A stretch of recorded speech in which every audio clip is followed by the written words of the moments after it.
Hey everyone, welcome back to Corporate Decoder, the place where we crack open company reports, and sometimes we find a juicy bit of news disguised as a routine filing. Stick around because what we have today is a leadership shakeup that might tell us more than just someone leaving. Alright, let's dive into this report from Nektar Therapeutics. It is a current report, meaning it is for something that just happened and they had to let everyone know about it pretty quickly. The big news here, and it is indeed big news for folks keeping a close eye on the company's leadership, is about their Chief Legal Officer, Mark Wilson. So as of the end of this year, Mark Wilson is moving on. Now the report is very clear about this, and it is important to pay attention to the language they use. It explicitly states that his departure is not because of any disagreement with Nektar about how they operate their strategies or anything else. This is typically a positive way to frame a departure, suggesting it is amicable. And who is stepping into those very important shoes? It is Elizabeth Zhang. She's currently the Vice President Legal and Corporate Counsel. This means the company is promoting from within, which can often be a sign of stability and trust in existing talent. A little background on Miss Zhang shows she's not new to big league law firms, having worked at places like Cravath, Swain and Moore and Gibson Dunn and Crutcher.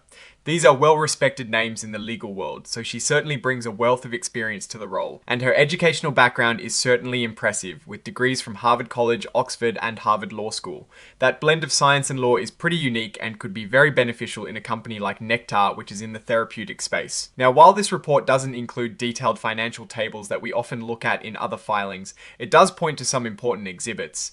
Everything here is pretty much routine formatting for these kinds of filings. This exhibit is essentially the digital wrapper for the report.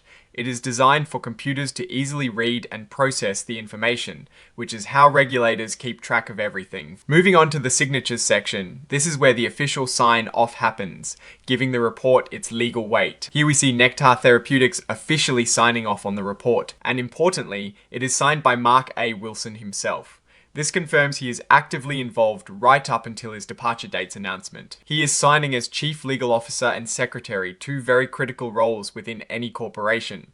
So, what is the story here? On the surface, it is a standard announcement about a senior executive leaving. The company is putting a positive spin on it, saying there are no disagreements, and they're promoting from within. This is generally a good sign, as it suggests continuity and that they have capable people ready to step up. However, anytime a chief legal officer departs, especially one who also holds the secretary title, it is worth monitoring how the new leadership navigates legal and compliance matters. The focus on Miss Zhang's robust background, particularly her science and law combination, suggests Nektar is positioning her to handle the complex legal and regulatory landscape they operate in. While we don't have the financial numbers to dig into here, this leadership transition is a key event for Nektar Therapeutics. We'll be watching to see how Miss Zhang's tenure shapes the company's legal strategy, and if this move signals any broader shifts within the organization. Alright, that is our breakdown of this report. What is your take on this leadership change and what it might mean for Nektar Therapeutics? Drop your thoughts in the comments below. If you found this analysis valuable, hitting that like button really helps us out, and don't forget to subscribe for more corporate insights.